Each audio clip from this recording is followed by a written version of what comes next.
Hello, my beautiful people. For those that don't know me, my name is Despina and welcome to Crystals Within. I'm so excited because this is the last video of 2020, so I was saving the best for you.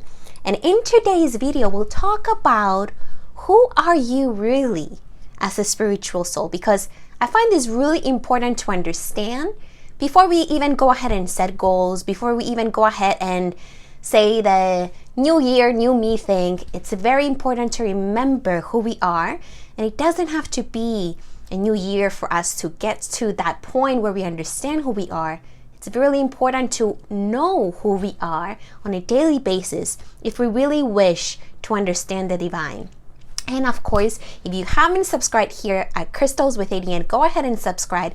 Hit the bell button as well, because I always post awesome videos and I'm happy if you guys subscribe so you guys know when is the next video coming up, as well as like this video, because why not? It brings good energy. We're at the end of 2020 and at the end of the day, we all deserve this love. So before anything, of course, I will announce that my course about balancing all chakras is now launched, and I find it really important in our spiritual journey to understand our energy so then we can understand who we are. The universe gave us a chakra system, our energy system, so we can explore who we are through the chakras, so we can find a balanced life and alignment. I will be posting the link below so you guys can go ahead and check out my course before anything. So let's go ahead and explore this really important subject for us to understand. Who are we? So who are we? What is the I that we usually put behind a phrase, behind every time we speak about ourselves, behind these words when we speak about our personality and identity? But first, before we understand who our divine self is, let's first explore what we've been told that this I is for centuries. So we've been taught that this I has to do with gender. If we're female or male, it has to do with our name, with our family, with our history, with our race, with our skin color, has to do with our income, our status in society, all this, our sexuality, all this stuff. And then we take all of these individual things that society told us we are these things, and we use them as an expression as to who we are, and we accept those things to be our reality. And that's why so many people have trouble understanding different sexualities that are different from them, or maybe different skin colors, maybe different religions, because we've been taught to put ourselves in this box of identity. And what those labels are nothing more than just a brief experience we have just in this one lifetime. Because yes, we see ourselves right now. I see myself as a female, right? As a person with female parts in my body. But what if in my past life I was what was considered to be a man, right? What if in my past life I had a different social status? What if in my past life I had a different experience when it comes to skin color or anything like that? We are so fixated in this 3D that we only see the now reality in a physical form, and we forget that we're actually energy. And so we see this as version of self-identity that decide of this sense of I am this thing. For that reason, we start noticing even this year that we live in a world that creates this separation between us and this dividedness. If you have this status, then you belong here. If you have this status, you belong here. This religion belongs here. This religion belongs here. Skin color belongs here. You're at this, you're at that. So we start creating this separation between us, when in reality we're all part of one energy, one collective consciousness. And those I's that we end up voicing as to who we are, what we learn that we are, end up controlling many of us. And for example, we see a lot of men getting paid more than women just because they are men, or we see because of our skin color, some people are treated a certain way that some other people. And all of that because we decided to belong to this identity. And all of us, all of these things, all of these identities create just a huge separation between us because we give this I an identity. And the more we put this I am this thing in a box, the more we're actually withdrawing who the divine truly is, who our divine self truly is. And that's why now more than ever, because we live in a world that is so full of this I identity, people now more than ever are experiencing anxiety, are experiencing depression, are experiencing just a separation from other people. And even if you see with social media reminds us, why are we so fixated on social media? Because social media reminds us that thing we're not. That's why now more than ever teenagers are going through depression and anxiety, because we have the social media, and so we learn to compare ourselves. We subconsciously tell ourselves, oh my God, I don't have this body, then it means I'm not accepted by a society. And as individuals, yes, we're living our own experience, but because we all belong in the same collective energy, we know we're meant to be together. And then we see the separation in social media. We start judging ourselves for not being something that somebody else is, and so it creates this separation, and we're not meant to feel that.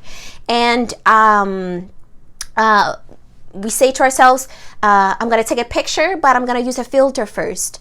Or I see this body, therefore this body is the ideal body. I'm going to wear this type of makeup so I can look better.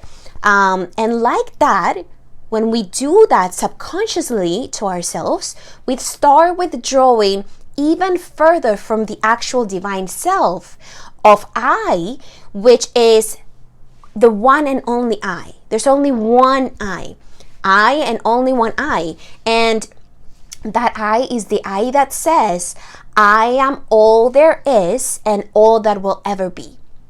That's just the one I. That's just the one collective energy. And what does that mean? That means I am unique. That means I am an infinite soul. I am always growing, always evolving, and I am just one collective energy. And so why do we need to put an identity so much after the I? Why do we have this need? And I want you to keep in mind, all that has to do with ego, and that's something that we've been taught. Why can we just be who we are and say, this is who I am, period, that's it? Why do we see this need of having a personality when a personality itself is actually an illusion? Why did we learn that to have this so much need of identity? And identity is nothing more than a series of experiences we have throughout our life. And so without knowing, when we grow up, we've been manipulated to put ourselves in this box when in reality the spirit is infinite. So now we grow up, we feel that this is not who we are, but yet we've been put in this box and subconsciously we're not aware of it. And that's why a lot of people have trouble with anxiety and depression, because we used to subconsciously judge ourselves according to what we do or what we don't do. Oh, you have to be married by 30. You have to graduate high school and go to college. You have to date the opposite gender sex from you. We have to be this thing, right? And so when we realize that we're not that, we feel like, oh my God, I need to betray myself, otherwise I will not be accepted. And a lot of us learn to betray ourselves in the journey, and that's part of us going back and remembering who we are. And then we have all of these identities that are trying to fit in this box clashing with each other. And the reason is because we're so frustrated that we cannot be this identity that doesn't belong to us, that we just reflect that on each other and we clash with each other. And because we know instinctively that's not who we're meant to be, because we've been put in this manipulative box. And then no wonder why we see all these things that happened this year in 2020. And honestly, we talk about cults, but if you personally ask me, the biggest cult that was created is the cult of I am this identity. Because what this does is separate us instead of having us remember who we truly are. So why social media is so popular? Why do you think people are so fixated on social media and taking selfies and posting and looking good and looking a certain way?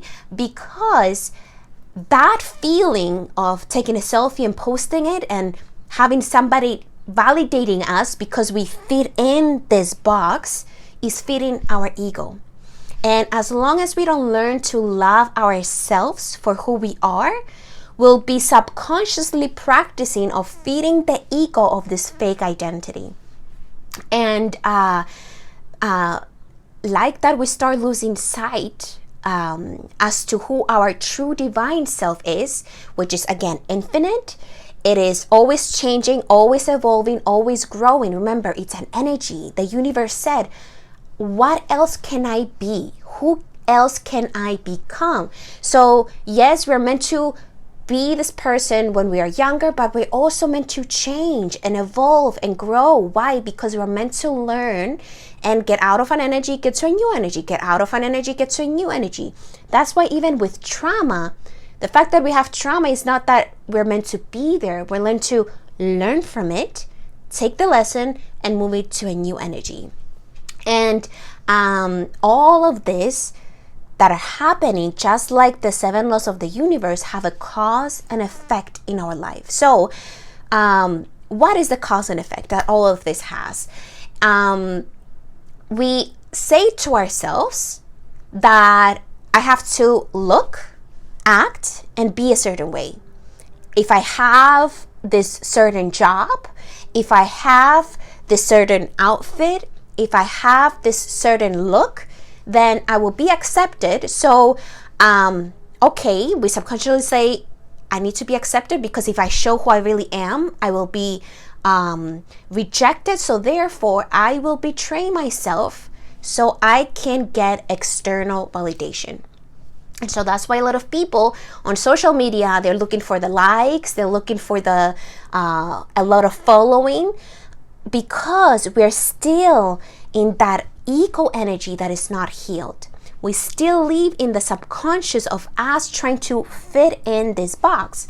And we say to ourselves subconsciously, okay, because I don't have enough security within me as to who I truly am, because I don't trust who I truly am, because I've been told that it's not the normal, then I will continue betraying myself so I can at least get this external validation. And we see that in relationships. We get into relationships that don't reflect what we really want. We get into jobs that we're miserable, yet we choose to stay there. Or even we have this dream, but we choose not to follow it because it's more comfortable being in a position where it's more acceptable for society. And so we keep betraying ourselves subconsciously. So we say to ourselves, let me take a selfie, but let me use a filter for this selfie. Let me suck in my stomach when I take this picture because the acceptable thing is to have a flat stomach, to have abs, right? So we do that, and without us actually verbalizing it, we're subconsciously telling ourselves, I need to be this, otherwise I will not be accepted. And we learn that this is what is the socially acceptable thing to do. Taking selfies with a filter. We see it all over social media. We need to have a skinny body. We need to have a certain body type, certain hair. If we color our hair a color that is not acceptable, then we're out of the norm, right? And so we betray ourselves and who we really are just to get validated from a society that is the one that caused us that trauma on the first place. So we're trying to please a society that has caused us a trauma on the first place about this identity of who we're supposed to be. And we fall into this trap. As a society, we've fallen into this trap, but people now are waking up and they see that this is not working for us anymore. With money, with social status, with skin color, with race, with religion. That's why a lot of people refuse to stick into one identity. And so I want you to be aware that as long as we don't become comfortable into who we truly are as spiritual souls, we'll keep looking for external validation. And which the validation, the one that we really are, is the I that is only one I. There's only one I, the higher consciousness, the divine self. And what is that consciousness? Love. And love not only for others, but also loving who we truly are. Because the reason we clash is because we reflect each other's trauma. And the trauma is teaching us not to love ourselves. So only if as a society and on an individual level, we start looking within and loving within who we truly are as a divine being, then we will stop reflecting that in our society. And I think this is happening right now. That's why people will say we're awakening, right? We're waking up to who we truly are. And I want you to remember, you don't have to betray yourself anymore. So what if people disagree with you? So what? What if people disagree with you? What's the point? What's going to happen if you are the only one in the room with this opinion and people disagree with you? Nothing is going to happen. As long as you love yourself and you know who you are, the rest will not matter. And people who are comfortable into who they are, they will not feel threatened by somebody who knows who they are. And when we refuse to betray ourselves, you will notice that the world will start slowly gravitating towards you. Why do we feel comfortable with people that they can be themselves? Because that's something that's attractive. Why? Because we are meant to be in that energy of know thyself. And because we recognize that we instinctively know that's how we're meant to be. And so when we see that in somebody, we gravitate towards that. We feel relatable to that energy because we instinctively know that's who we are. And so I want you to know that the awakened person cannot be enslaved. The awakened person cannot be put in the box of gender, of name, of body type, of an income, of social status, of race, of religion, of skin color, none of that. And why is that? Because what does it mean we cannot be enslaved as spiritual souls? Because we're energy, right? Why? Because we are unique, meaning there's no comparison. We are meant to be different.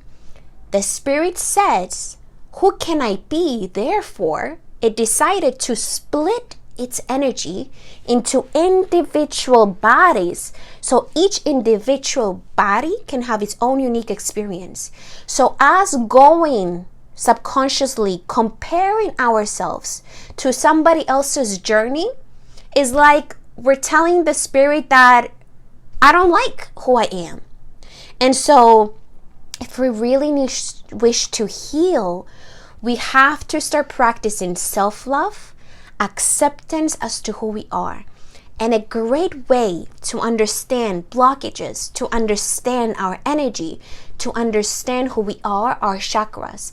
And that's why the universe gave us guidance from angels, but also guidance for spirit guides, and also guidance within us through the chakra system. That's why we have specific energetic centers in our body, so we can understand them, see, our blockages, see where we are balanced, and then use those energies to find an enlightened life, to have a balanced life. And so that's why I'm so proud that I have the course on my chakras, because I find it so crucial and so important to understand who we are as spiritual souls. And when I wish you a happy new year, this year has been a phenomenal year here at Crystals Within. I truly want to say I am proud of you. I am so proud of you.